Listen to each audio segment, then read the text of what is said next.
Welcome to Democracy Now!, democracynow.org, the War and Peace Report. I'm Amy Goodman. President Trump announced Tuesday he's extending the ceasefire with Iran indefinitely at the request of Pakistan. An Iranian official tells BBC that Iran has still not decided whether it will attend a new round of peace talks with the U.S. later this week. Vice President J.D. Vance has canceled a planned trip to Islamabad, Pakistan. Despite the ceasefire, the U.S. continues to blockade Iranian ports. But earlier today, Iran attacked 3 cargo ships in the Strait of Hormuz, seizing 2 of them.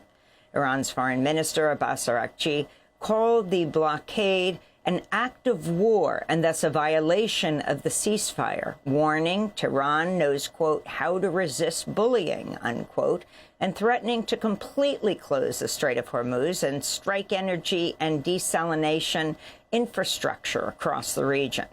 Meanwhile, the head of the International Energy Agency declared Tuesday the U.S.-Israeli war in Iran has created the worst energy crisis the world has ever faced. It comes as satellite images reveal multiple large oil spills spreading across the Persian Gulf and the Strait of Hormuz as a direct result of U.S., Israeli, and Iranian strikes on oil facilities and vessels, with environmental experts warning of an impending ecological disaster.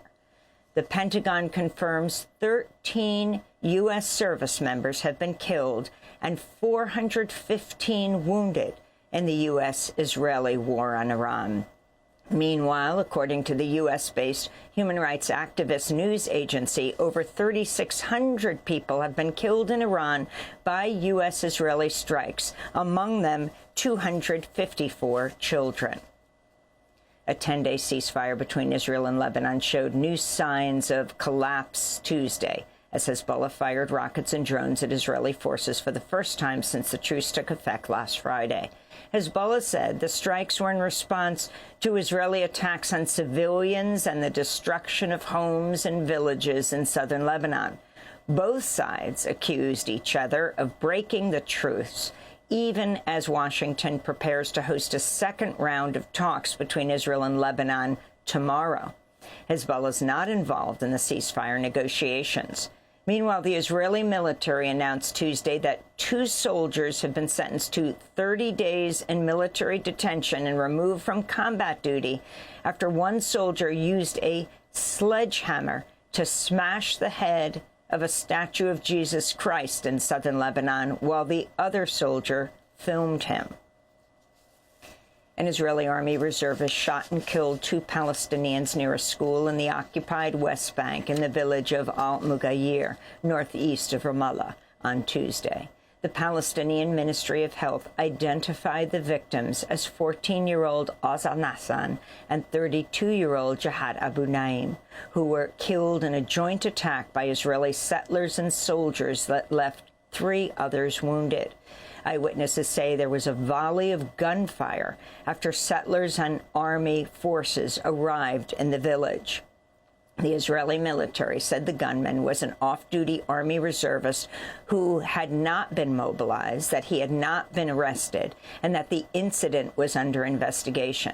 This is Katham Al-Haj Ahmed, who witnessed the attack. This is a reality in our village. It's a displacement operation. They aim to displace us. They attack us from all sides by shepherds, regular people, farmers, and both the army and the settlers are exchanging roles among them in the attacks. 2 senior Hamas officials in Gaza have told the New York Times the group is prepared to relinquish thousands of automatic rifles and other weapons belonging to its police force and internal security services. The officials said those weapons could be transferred to the Palestinian Administrative Committee established to govern Gaza under the Board of Peace, the international body led by President Trump to oversee the so-called ceasefire. But Hamas's offer falls short of the full disarmament and demilitarization of Gaza demanded by Israel, while Israeli forces continue attacks on the besieged territory. The Trump Justice Department indicted the Southern Poverty Law Center Tuesday on an 11-count federal fraud case. It alleges that prominent civil rights groups secretly funneled more than $3 million in donor funds to paid informants embedded inside white supremacist groups, including the Ku Klux Klan, the Aryan Nation, and the National Alliance. The indictment, handed down by a federal grand jury in Alabama, charged the organization with bank fraud, wire fraud, and conspiracy to commit money laundering. The Southern Poverty Law Center rejected the charges as politically motivated, saying its informant program is used to monitor threats of violence and that the information gathered is routinely shared with local and federal law enforcement. This is Southern Poverty Law Center's interim CEO, Brian Fair. This use of informants was necessary because we are no stranger to threats of violence. In 1983, our offices were firebombed, and in the years since, there have been countless credible threats against our staff. For decades, we engaged in unprecedented litigation to dismantle the Klan and other hate groups.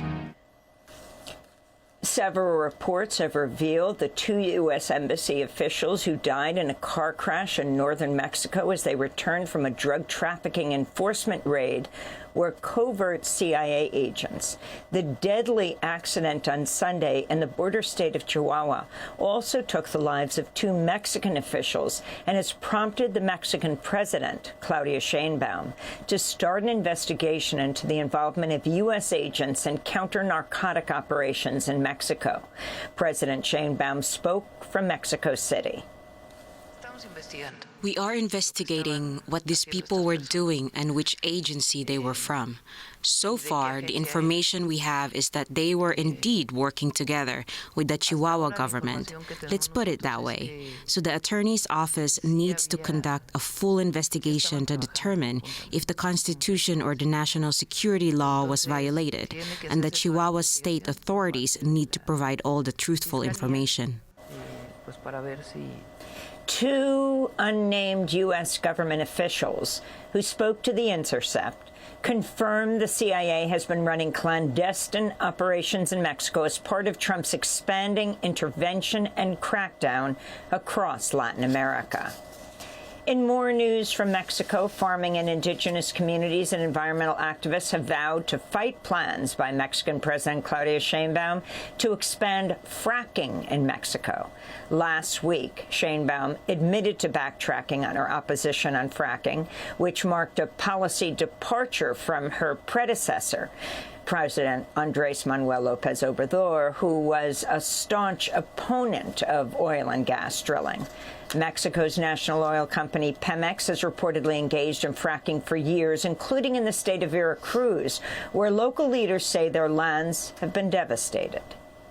Opening the door to fracking is a betrayal to the people, to the indigenous peoples, to the original peoples of this country, because during the previous president Andrés Manuel López Obrador's 6-year term, one of his campaign promises was precisely to ban fracking in our country. President Claudia Sheinbaum was supposed to continue that.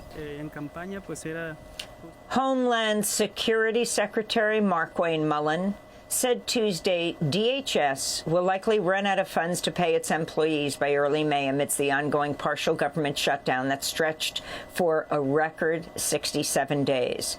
President Trump earlier this month had approved the release of $10 billion in emergency funds from his so-called One Big Beautiful Bill Act, as negotiations on Capitol Hill remained at a standstill. Mullin took to Fox News last night to blame Democrats for the shutdown, while Republicans have repeatedly blocked key demands to reform or defund ICE. They've recently proposed a budget that would grant DHS up to $140 billion in new deficit spending for Trump's deadly immigration crackdown. This is DHS Secretary Mullin. My payroll through DHS is just over $1.6 billion every 2 weeks. So the money is going extremely fast. And once that happens, there is no emergency funds after that. Democratic Congressmember Sheila Cherfilus McCormick of Florida resigned from the House Tuesday, less than an hour before the House Ethics Committee was set to discuss what sanctions to impose on her for violating more than 24 House rules and ethical standards.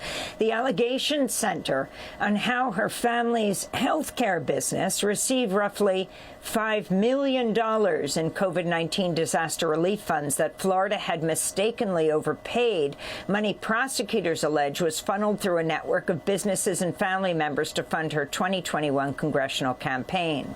Cherfilus McCormick was indicted on federal criminal charges last year and has pleaded not guilty. She still faces a separate federal criminal trial in Miami. A new analysis by the National Women's Defense League has revealed dozens of U.S. Congress members have been accused of sexual misconduct over the past 2 decades. More than 50 accusations of workplace sexual harassment, largely coming from legislative staff, have been made against at least 30 lawmakers of both parties. The group also looked at dozens of accusations of sexual harassment outside the workplace against U.S. lawmakers, as well as misconduct on the campaign trail. This comes after Republican Congressmember Tony Gonzalez of Texas and Democratic Congressmember Eric Swalwell of California resigned from Congress earlier this month. Both of them face potential expulsion votes after they were accused of sexual misconduct. On Monday, the House Ethics Committee released a statement calling for survivors of sexual misconduct to report their accusations to congressional authorities. Many lawmakers are now calling for the expulsion of Republican Congressman Corey Mills of Florida as he faces an ongoing probe from the House Ethics Committee into allegations both of financial misconduct and sexual harassment. Mills has denied the allegations. And voters in Virginia approved a new congressional map drawn by the state's Democrat-controlled legislature. It would give the Democrats an electoral advantage in 10 of Virginia's 11 House districts. Democrats could also pick up as many as 4 new seats in this year's midterm elections. Virginia currently has 6 Democrats and 5 Republicans in its congressional delegation. The move is the latest chapter in a redistricting arms race that President Trump ignited last year when he urged Republican-led states to redraw congressional maps. Trump had asked lawmakers in Texas to create 5 more seats that favor Republicans in the state shortly after California voters backed a plan to create 5 seats that favor Democrats. And those are some of the headlines. This is Democracy Now!, democracynow.org, The War and Peace Report. I'm Amy Goodman. Thanks for watching Democracy Now! On YouTube. Subscribe to the channel and turn on notifications to make sure you never miss a video. And for more of our audience-supported journalism, go to democracynow.org, where you can download our news app, sign up for our newsletter, subscribe to the daily podcast, and so much more.